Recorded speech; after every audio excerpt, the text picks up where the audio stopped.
سارے صحابہ کو لے کر کے اللہ کے نبی صلی اللہ علیہ وسلم کسی لڑائی کے لیے گئے تھے، اور جب لوٹے تو کسی وادی میں آپ نے پڑاؤ ڈالا. ایسا کوئی جہاز کا سفر کر کے تو گئے نہیں تھے.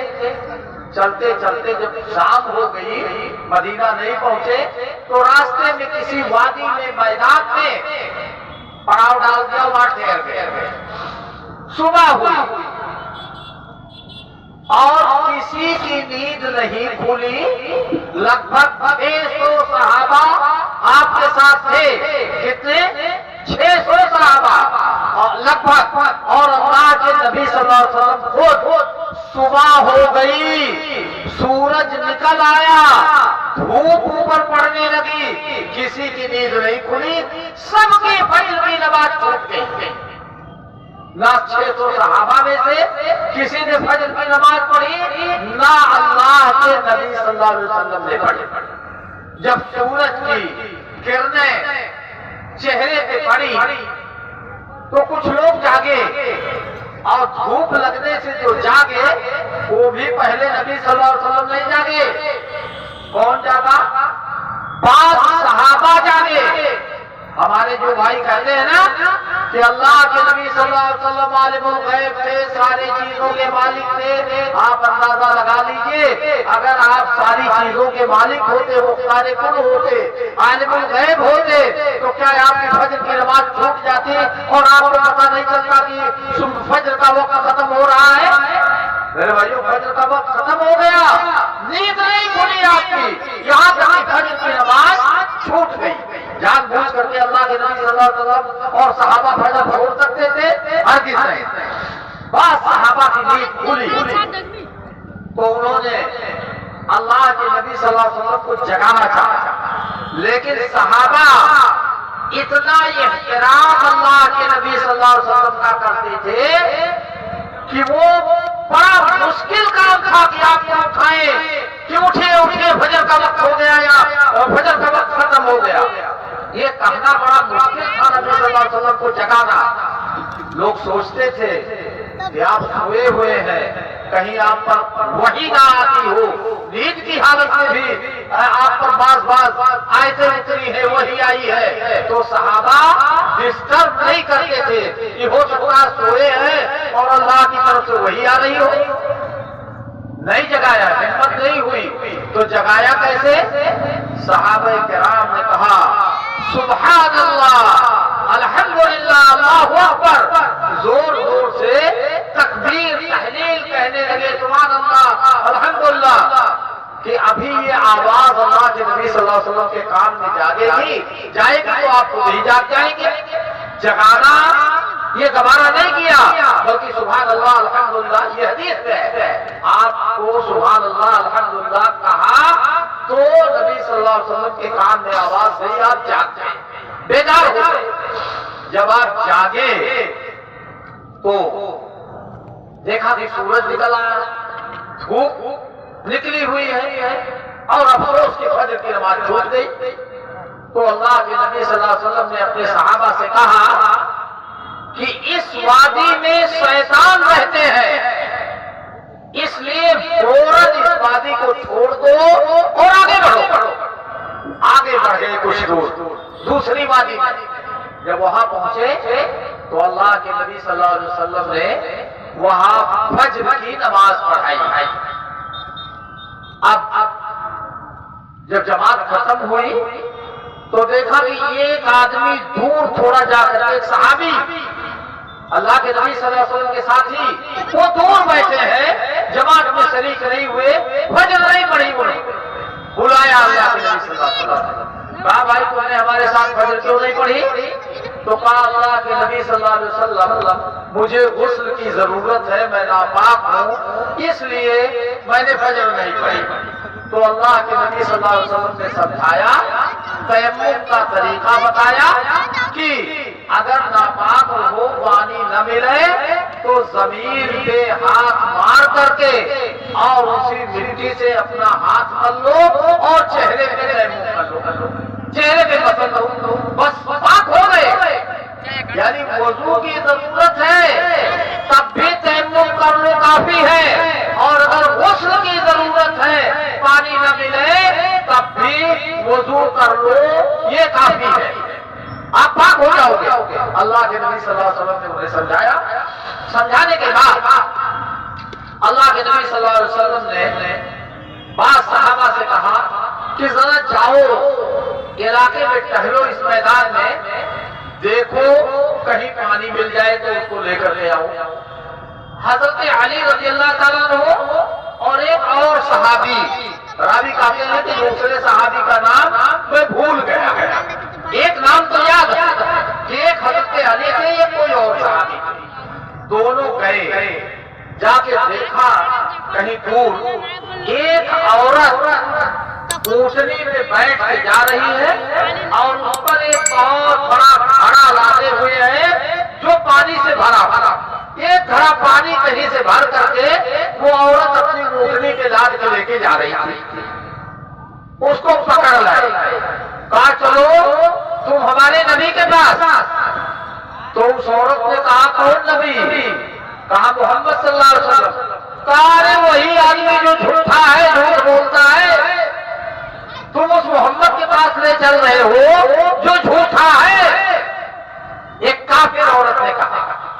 مگر صحابہ کرام کو اللہ کے نبی صلی اللہ علیہ وسلم کی گستاخی برداشت نہیں کرتے تھے اور آپ کے اشارے پر جان دینے کے لیے تیار رہتے تھے، مگر برداشت کیا۔ حضرت علی رضی اللہ عنہ اور دوسرے صحابی نے لڑائی جھگڑا نہیں کیا۔ میرے بھائیو، یہاں میں یہی بتانا چاہتا ہوں کہ اسلام لڑائی جھگڑا نہیں سکھاتا ہے، صبر کیا اور صبر کر کے کہا کہ ٹھیک ہے تم جھوٹا سمجھو سچا سمجھو جو کچھ سمجھو، تم کو محمد صلی اللہ علیہ وسلم کے پاس چلنا ہے، چلو۔ لے آئے وہ عورت نبی کریم صلی اللہ علیہ وسلم کے پاس آئی، اپنی اونٹنی پہ سوار ہو گئے جس پہ پانی کا گھڑا لگا ہوا تھا۔ اللہ کے نبی صلی اللہ علیہ وسلم نے اس کو اتروا لیا، اور اتروانے کے بعد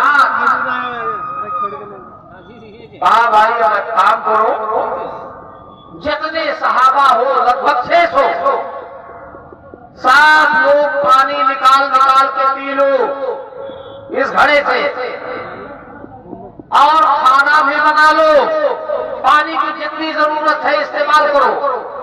اس ایک گھڑے پانی میں سے لگ بھگ 600 صحابہ نے پانی پیا بھی، کھانا بھی پکایا، اور اس کے بعد آپ نے کہا کہ اپنے جانوروں کو پلا دو، پھر اپنے اونٹوں کو گھوڑوں کو پلایا، اور سب سے آخر میں آپ نے کہا کہ اب اس آدمی کو بلاؤ جو ناپاک ہے، اس کو بلایا اور کہا بھائی پانی مل گیا ہے، اب تم غسل کر لو، نہا لو۔ اس نے نہایا بھی۔ اس سے پتہ کیا چلتا ہے کہ اگر پانی کی قلت ہے، کمی ہے، تو سب سے پہلے وضو اور تیمم پر، وضو اور غسل پر پانی نہیں خرچ کیا جائے گا۔ آپ ناپاک ہو تیمم کر لو، لیکن پانی خرچ نہ کر دو نہانے اور وضو کرنے میں۔ سب سے پہلے پانی کہاں خرچ کیا جائے گا؟ کھانے پینے میں۔ جب اس سے بچے گا تو جانوروں کو کھلایا پلایا جائے گا، اس سے بچے گا تب وضو اور غسل کیا جائے گا۔ اس حدیث میں ایک ترتیب معلوم ہوتی ہے۔ بہرحال اس کو سب کو جب کھلا پلا دیا، لاسٹ میں اس آدمی سے کہا تم غسل بھی کر لو، اس نے غسل بھی کر لیا۔ اس کے بعد آپ نے اس عورت کو بلایا اور کہا اے خاتون تو دیکھ، ہم نے تیرا پانی استعمال نہیں کیا ہے، تیرا گھڑا جیسے بھرا تھا ابھی بھی بھرا۔ ہم کو اللہ نے اس پانی میں جو برکت دی ہے اس سے ہم نے کھایا پیا ہے، اس پانی کو استعمال کیا ہے، تیرا پانی ایک قطرہ ہم نے استعمال نہیں کیا۔ یہ آپ کا معجزہ تھا کہ پانی ختم نہیں ہوا، جو کا تو باقی رہا، اور 600 لوگوں نے پانی پی بھی لیا، کھانا بھی پکا لیا، جانوروں کو بھی پلا دیا اور نہا بھی لیا کچھ لوگوں نے۔ بہرحال اللہ کے نبی صلی اللہ علیہ وسلم نے اس کا پانی اٹھوا کر کے اس کی اونٹنی پر لاد دیا اور صحابہ سے کہا کہ اب ایک چادر بڑی سی بچھائی اور کہا جس کے پاس جو کچھ کھانے پینے کا سامان ہو کھجور، ستو، کوئی بھی چیز وہ لاؤ، اس میں جمع کرو۔ صحابہ کرام نے جمع کیا اپنا بچا ہوا راشن اور بہت بڑا گٹھر باندھا گیا، اور اللہ کے نبی صلی اللہ علیہ وسلم نے اس کو اٹھوا کر کے اس کی اونٹنی پہ لاد دیا، کہا یہ تیرا تحفہ ہے، تیرے لیے یہ گفٹ ہے، تیرا پانی بھی ہم نے نہیں پیا ہے، پھر بھی ہم تم کو یہ گفٹ دیتے ہیں۔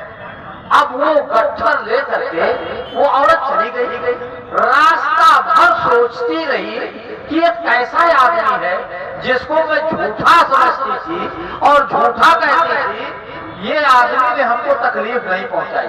میں تو کافر تھی، اس کے مذہب کی، اس کے دین کے کو ماننے والی نہیں تھی، وہ چاہتا تو ہمیں ستاتا، وہ چاہتا مارتا پیٹتا یا کسی طرح کا ظلم کرتا، لیکن کوئی زیادتی نہیں کی، ہمارا پانی بھی واپس کر دیا اور ہدیہ اور تحفہ کے طور پہ ایک گٹھر راشن بھی دے دیا۔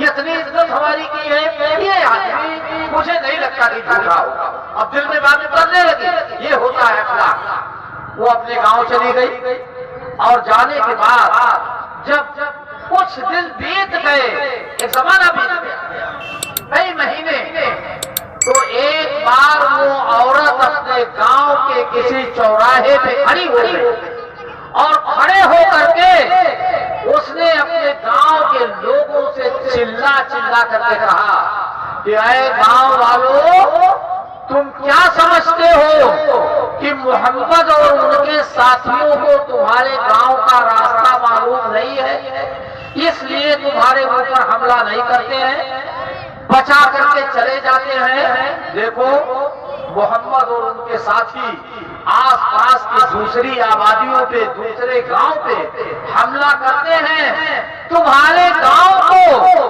جو راستے میں پڑتا ہے اس کو چھوڑ کیوں دیتے ہیں؟ یہ غور کرنے کی بات۔ تو اس عورت نے کہا یہ ایسا نہیں ہے کہ ان کو تمہارے گاؤں کا راستہ نہیں معلوم ہے اس میں چھوٹ جاتا ہے، سب کچھ معلوم ہے، لیکن تمہارے گاؤں پر حملہ اس لیے نہیں کرتے کہ میں سمجھتی ہوں کہ تمہاری قوم کی ایک عورت یعنی میں کچھ ٹائم تک محمد عربی اور ان کے ساتھیوں کے ساتھ رہی، تھوڑی دیر ان کے ساتھ بیٹھی ہوں، اور محمد عربی صلی اللہ علیہ وسلم اس کو دوستی سمجھتے ہیں۔ اگر کسی قوم کا کوئی آدمی کسی کے ساتھ کچھ دیر وقت گزار لیا ہے تو بھلے کافر ہے، لیکن اس کو دوستی سمجھتے ہیں اور اس دوستی کو اس حد تک نبھاتے ہیں کہ دوسری جگہوں پہ تو حملہ کرتے ہیں لیکن تمہارے اوپر حملہ نہیں کرتے، اس لیے کہ تھوڑی دیر تمہاری قوم کی ایک عورت ان کے بیچ میں رہ کر کے آئی، اس کی اتنا وہ دوستی نبھا رہے ہیں، تم کو چھوڑ دے رہے ہیں، معاف کر دے رہے ہیں۔ اور جو لوگ اس طرح سے دوستی کو نبھائے وہ لوگ جھوٹے نہیں ہو سکتے، وہ سچے ہیں اور ان کا دل سچا ہے، اس لیے میں دعوت دیتی ہوں پورے گاؤں کو کہ سب کے سب مسلمان بن جاؤ، اسی میں تمہاری بھلائی ہے۔ اور پوری آبادی اس ایک عورت کی دعوت پر مسلمان ہو گئی، لوگوں نے اسلام کو قبول کر لیا۔ یہ بخاری اور مسلم کی حدیث ہے۔ تو میرے بھائیوں، میں آپ سے یہ کر رہا تھا کہ اسلام جو اتنی تیزی کے ساتھ دنیا میں پھیلا ہے اور دنیا کے کونے کونے، دنیا کے چپے چپے، دنیا کے گوشے گوشے میں اللہ اکبر کی صدا آ رہی ہے اور کوئی علاقہ نہیں بچا ہے جہاں لا الہ الا اللہ محمد رسول اللہ پڑھنے والے نہ ہو۔ تو میرے بھائیوں، یہ مار کاٹ سے، تلوار کی زور پر زبردستی اس دین کو نہیں پھیلایا گیا جیسا کہ لوگ الزام لگا رہے ہیں کہ اسلام زبردستی پھیلایا گیا۔ اسلام کیسے پھیلا؟ اسلام اسی اخلاق حسنہ سے پھیلا، اور اللہ کے نبی اور صحابہ کرام نے اپنا جو کردار اور اچھا اخلاق غیر مسلموں کے ساتھ پیش کیا، ان کے ساتھ میل جول بڑھائی اور اچھے سے ان کے ساتھ رہے، تو اسی سے متاثر ہو کر کے لوگوں نے اسلام قبول کیا ہے۔